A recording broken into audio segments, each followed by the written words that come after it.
difícil para o mundo perceber que com tanta ignorância a humanidade será extinta. A intenção dessa mensagem é mostrar a todos o real valor da vida.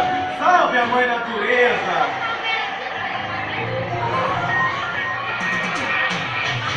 Salve a Mãe Natureza! Salve a Mãe Natureza!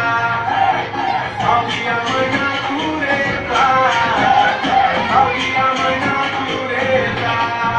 Ser humano egoísta hoje nem quer saber com o nosso planeta o que pode acontecer. É só desmatamento, muita poluição, a ganância do homem causando destruição.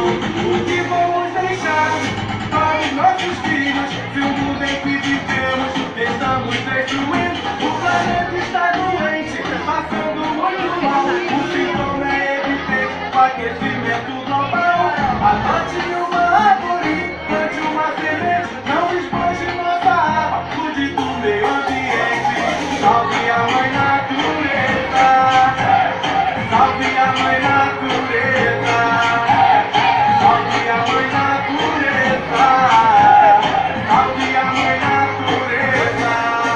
Ser humano egoísta hoje nem quer saber com o nosso planeta o que pode acontecer.